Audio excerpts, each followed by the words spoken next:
I'm gonna go over just a few basics for this fitting series because I'm gonna be saying the exact same things over and over and over again. And it's because they're really important.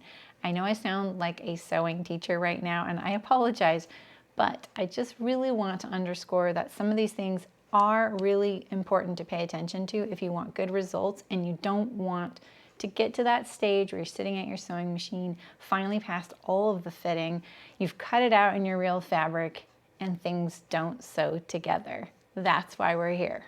All right, let me show you a few of my favorite tools. So I think you can use whatever you want as far as rulers, pens, and pencils, but if you're gonna splurge on anything, get removable tape. You can reuse it over and over again. It's more suitable than something like washi tape, which is going to peel up or maybe not even be able to be used again. I reuse the same pieces over and over and over again. And I think the true splurge is getting a dedicated tape dispenser to hold it, and then I just write removable tape on there, and I also put it in a blue one so that it matches the box. The box is always blue for this brand. So this is my regular tape and that's my removable tape, and I always have had this. I've been using this for like 30 years. All right, so the other things that I use a lot, and you probably won't see them on camera much, is because they won't show up very well, because I'm going to be using Sharpies and heavier felt tip pins so you can see the markings. But if you weren't watching and I was just here doing my own pattern drafting, I'm going to use a soft lead pencil. This one says 2B on it, 2B as in beautiful, or HB as well. Those are great. An H pencil is actually better and more precise, and what I would use if I was professionally drafting patterns, but it's a fainter lead, so it's not as visible, but it stays sharper and you don't have to sharpen it as often, which is kind of convenient. But I like the way that this looks. It's very easy to see, it's very easy to use. Harder leads can also cut your paper sometimes. So this is a lot more user friendly, and if you don't mind sharpening your pencil, this is the way to go. And then this is always the eraser I am going to prefer, but everyone has their own preference. All right, so the one thing you're never ever gonna see me without is this red ruler that comes in 1/8 inch increments. What I really love about this ruler is the fact that all of the lines are drawn in. It's not hatch marks. This makes it so much easier, and you get really good at seeing where you're at on your ruler. I like to work in 1/8 inch increments. If you want something smaller, like 30 seconds, you might have to look for a different brand. Or if you want something a little less busy, you might look at others with just the hatch marks. But I find this keeps me more accurate. And these rulers weren't even made very accurately 20 years ago. They're a lot better now. But what is really great is that when you have it running along the side, you can actually just line this up to your pattern piece and then draw a long straight line rather than doing it in little increments here and there. And you'll see me use my ruler all the time, and you'll see why I really like it. So this one's 2 inches by 18 inches long. It's pretty standard length. I used to buy these by the dozen when I was a professional and I did mostly my pattern drafting work on the table rather than the computer. This is just my favorite. Okay, other than that, you can use whatever paper you can get your hands on. And I always have a few slivers laying around like this. And if you're ever going to recycle or throw away a piece of paper, just slice it up and keep a little pile of them handy near your table. They're really handy when you just need to tape something in a pinch to your pattern piece rather than looking for that perfect scrap. And you can use a scissors or rotary knife. I don't really care. You can do whatever you want. I don't think either is more superior than the other. All right, let me show you a few techniques to keep your drafting perfectly precise. You're gonna either read work on the seam line or hear me say work on the seam line about 1,000 million times in this series because I can't stress how important this is. So I wanna show you a couple of things. So let's say that the red here is our seam allowance and we wanted to do an adjustment line and we needed to draw it straight across the back here. And we're supposed to do a hinge right here, right? What if we went past that and we went all the way to our cut edge instead, and then we put our hinge up to that point instead of our seam line? So here we have our hinge, right? And it's drawn all the way to the cut edge of the pattern, not the seam line. So let me add my piece of paper here. All right, so I've added my little wedge across the back here, and you can see but there's a little sliver of space along this seam line here where my hinge was supposed to be. So that little amount right there just made this armhole length grow by that amount. Now this is a 50% size pattern. So this amount right there would probably only amount to 1/8 of an inch, but you can see where these little things will add up. So say you did something similar to your neckline. We all know that setting the collar onto the neckline, even 1/8 of an inch is probably going to hassle you a little bit. And these little things, they can just add up over time. So just make sure that you're always working on the seam line. And if you find it a lot easier, cut them all off. Just cut all the seam allowances off.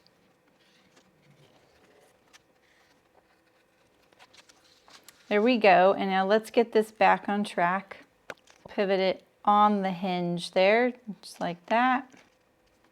So now we have a pattern that's pure, and pure pattern means that there's no seam allowances on it whatsoever. Now you can be free to just do all the adjustments that you need, and at the very end, add your seam allowances back on. You can add however much you want. When you work on the pure pattern, it just ensures that you're not going to add any to your seam lines. You're not going to take away on your seam lines because you can see exactly what you're working on. Everything outside the seam line is excess. It can be 3 inches, you can have 3-inch seam allowance, you can have a 1/4 inch seam allowance. The pattern doesn't care as long as you're working on the seam line. And you know, this is a very common thing when you're learning how to draft patterns. You always work with a pure pattern and you add your seam allowance on last. And so now, and a lot of places will actually keep their patterns pure without seam allowance and only add them per project so that you can adjust to whatever you're sewing. So now I can just add what I want here. If I want a 1/2 inch seam, there you go. Now I'm going to add my seam allowance onto my other pieces.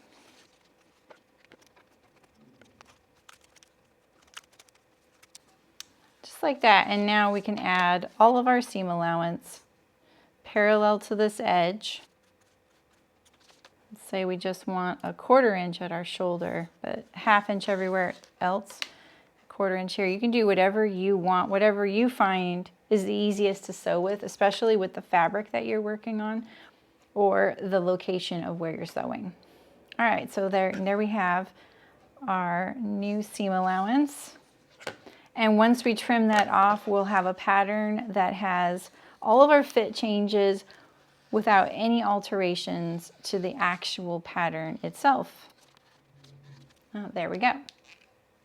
One of the things that made me a little bit surprised when I saw fitting being done in the home sewing world was the emphasis on cutting like a perpendicular line to center back and making these really squared off lines.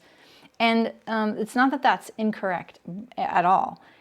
I understand now why they do this, and it's because it's easier to show you how to do that than to explain that you always need to be measuring correctly the amount you're adding or taking away. So let me give you a little demonstration, and then you can be the judge, and as long as you're managing where you're measuring, you can cut however you like. So let's say on this cut-on sleeve here, we need to raise the center back here. We're going to add a wedge right here, right? And so we've cut this straight line like this. Now, why wouldn't we just go like this? Why wouldn't we just cut like that? So if we did cut like this, which would also be fine, we'll cut up to our seam line, right? And then we're going to cut down to our seam line to make our little hinge right there. When we raise this up back here, it's a little harder to tell exactly how much you're adding, you're raising or lowering, because we have this long wedge angle. So if you're able to make sure that you're keeping track of exactly how much you're adding along the center back, because what's really important is that we're adding a vertical amount. So if we're going to measure along this line right here on this mat, and we wanted to go up a 1/2 inch, we know that that's where this needs to go. But most people, if they were to just draw this diagonal line, they'd probably measure like this, perpendicular to the cut, and that's only, it's like a little over a 1/4 of an inch. It's half the amount. So telling you to do this at a right angle like this ensures that you're going to measure correctly. So if we cut like this, we can use our same hinge there, and now we lift this up. It's a little easier to tell that we're lifting this up parallel to this edge. There's still an angle, but in other cases, it's probably going to be more of a parallel line. And it's a lot easier to go, all right, well, here's my 1/2 inch. And you'll see that that's a 1/2 inch right there, right on that center back line, because this is the line that we're most concerned about right here. We're raising it up. So anytime we want a vertical amount, if we're adding or subtracting, we need to make sure that we measure that parallel to the center back or center front or the grain line. So that way we know we're adding that exact amount rather than measuring parallel to the cut line. You want to make sure that you're staying kind of anchored towards that center back seam or center front seam or grain line. So that's the reason why we're usually cutting these perpendicular lines and then squaring up and things like that, and not just going directly there. Because if we did that, we'd get probably an identical adjustment if we cut here or if we cut here. Here's another example. So say that we need a straight line from shoulder to hem, but we have all these darts in the way, like what do you do? So if you're adding something in circumference, so you're trying to add going across the pattern, as long as you measure correctly, it's going to be fine no matter how you cut. It doesn't really matter the shape of the line. It can be squiggly. It doesn't really matter. You just need to make sure you're measuring correctly and adding exactly what you want. So this is why when we see this line drawn, it's parallel down here, but if there's a dart, you can round it, you can draw a straight line. All we really are trying to do is get a cut line. So if we just draw up to the shoulder there, because what's going to be the most important is when we're adding or subtracting the amount, see, I'm just going to do a rounded line just like that, that we measure what we need. So once I attach my paper here, and I want to say I'm adding a 1/2 inch, as long as I'm measuring perpendicular to my center back, which down here, my line was cut parallel to my center back, so I can use it to measure from. But let's say that we had just cut a straight angle, right? Just a straight angle. We wouldn't really be able to measure perpendicular to the cut line. We have to still measure perpendicular to the center back or the center front or the grain line. So in other words, if we're adding that 1/2 inch, measuring down here so that you can make sure that this amount you're adding is perpendicular to that center line or the grain line.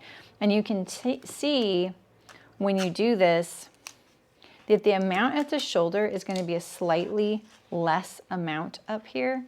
So if you were to measure the parallel line here, it is a different width up here as it is down here. But that doesn't mean we added less, because when we measure straight across this amount, perpendicular to our center back or our grain line, we get that full 1/2 inch there. But if we were to measure like this, it's going to be less than that. It's about 1/16 of an inch less.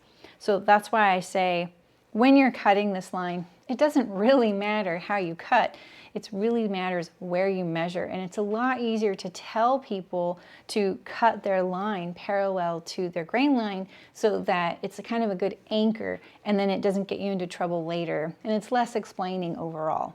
So just make sure you're always measuring in the direction that you want to add, perpendicular or parallel to your grain line, depending on which direction you're going to be adding or subtracting. Okay, here we've added a dart, and you can see my dart is inside the pure pattern here. It doesn't extend to my seam allowances yet. So we need to add the shaping that's there. So I'm going to show you how to do that. It's really quite easy. This works on any dart that you are trying to reshape, whether you've made it bigger or smaller, or maybe it's brand new. So once you have your dart, you want to add a little piece of paper to that cut edge. The cut edge is always this edge out here outside your seam allowance there. So when we fold, we always fold usually away from center, or if it's a bust dart on the side, they can go either direction. So we want to fold this leg here it's the one that's going to be going away from the center. But I'm going to show you. So I'm going to fold this leg here, the one closest to my neckline and my center back, because I'm going to be folding my dart toward my armhole. So I want to fold this leg. So now I'm going to meet my dart to this other edge here. And this is where you really need to tell who's boss. So don't make your dart bigger or smaller than it really is. It's really fussy in paper, and don't fold past your vanishing point here. So I actually grab my paper and kind of pull it. And just really make sure I only get to that vanishing point. It is definitely a fussy little thing to do, and I've just gotten better at it over the years. All right, so we'll get a little piece of removable tape to hold our dart down. And you can see now we have this little divot in our shoulder. It's not a straight line, but we're going to straighten it out, and we want to work on our seam line. If you were to just straighten it out like this, what happens is you've changed the length of your seam. And I know it doesn't seem like it, and it would be subtle, but it does add up. So we always want to work on our seam line. So we're going to take the neck juncture and the shoulder juncture and connect the dots, just like that. And now we're going to add our seam allowance back, just like that.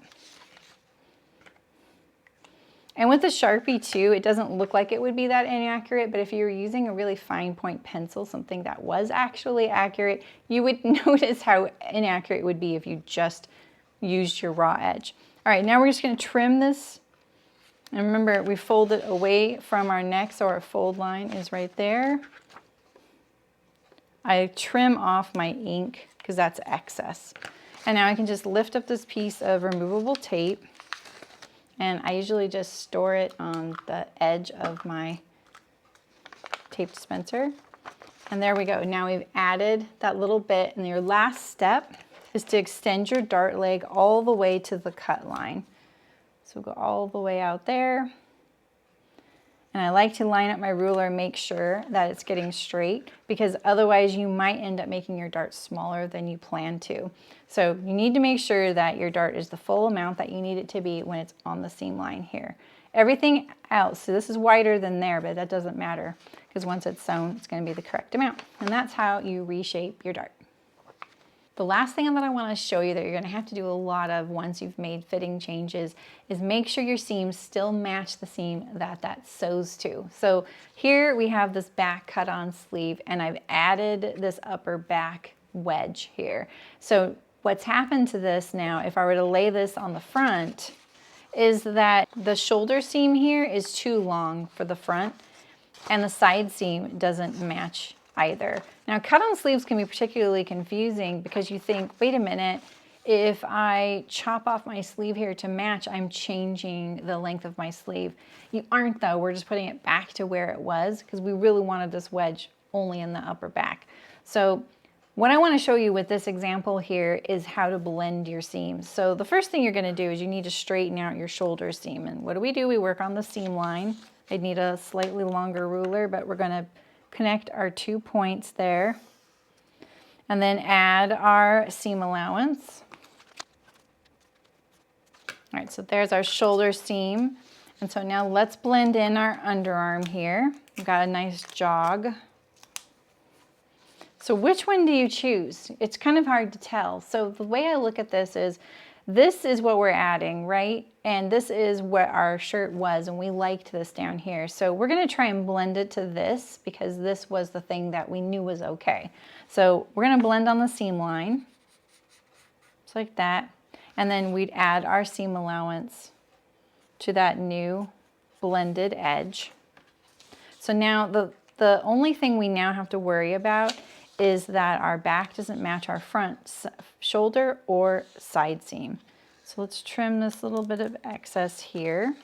And we'll trim our shoulder so we can see exactly what we're working on. You can leave this paper on while you're still doing your adjustments. So to get our back to match our front, we know that we really needed this here on the back. So you need to think about your changes very logically, like where did I want that? And did it accomplish what I needed? Did I add the length or the circumference or the shaping that I wanted in the place that I wanted it? We didn't need the sleeve to get longer. That would have been a completely different adjustment. If we were just lengthening the sleeve, we would have just added it here, not here. So we are safe to alter this right here because it got longer and we didn't need it to get longer. So we can lay our front on here and mark, okay, this is where the front would match at the shoulder. And then let's look at our underarm, which is a little harder to tell because sometimes these cut-ons, you gotta walk them. There we go. So now we know that's where our underarm needs to end. We're always marking on the seam line. So the last thing you wanna do is put this as if it's being sewn. So stack it on the seam line, right? So we have our seams there lined up. And we can kind of see that we have a nice smooth transition if we kind of keep that just like that. So that'll be a good transition that we can trim off all this. So now down here, this one's a little trickier. Again, we're gonna line up our seam line there. I'll fold it back. And remember, the front is the one we want, so we're gonna lay it right up to that line. And we have a little bit of a curve happening, so we need to blend that in, just like that. And I usually like to use my knife when I'm not doing my final pattern to kind of use it to shape it, just like that. So now our shoulder matches. If we lay it on the seam line as if it's sewn, we have a nice smooth transition here and here. And if we didn't have that smooth transition, when you got to your sewing machine and you were sewing this up and you had like, maybe you had a little point like this was your new hemline. Well, you can't really hem that, right? So you'd have to straighten that out and you'd be lopping off this big chunk right here at your sewing machine and having some doubts like, oh gosh, am I making my sleeve a little too short in the underarm area? So this way you can kind of rectify any of these issues and address them before they become an issue when you're at your sewing machine. So you always want your seams to be nice and smooth, your transitions. Otherwise, you're going to be addressing it at the sewing machine anyway. All right, it may seem like a lot to remember, but I promise once you've been doing a lot of these, this will be second nature. So we covered working on your seam line, and if you feel like it might be easier, cut off all the seam allowances and just add them back at the very end. We also talked about where cutting lines are and why they are there and where to measure, which is what is most important. And we also talked about reshaping the dart and blending your seams and making sure they still match and getting nice, smooth transitions. All right, well, I'll see you in Fitopedia. Good luck with all your pattern drafting and welcome to this amazing world of drafting. I hope you're enjoying my Fitopedia fitting series, and if you want to get more fitting tutorials, just check the description. There's going to be links to more, and if you would like a printed version of these mini tutorials, just check the description or look under the video, and eventually you'll be able to make your own little Fitopedia booklet, and it'll be a really great, quick, easy reference to how to diagnose and fit the issue that you're working on. So I hope you're getting a lot out of the series. Please let me know, like, comment, and subscribe, and follow along for more. Thanks for watching.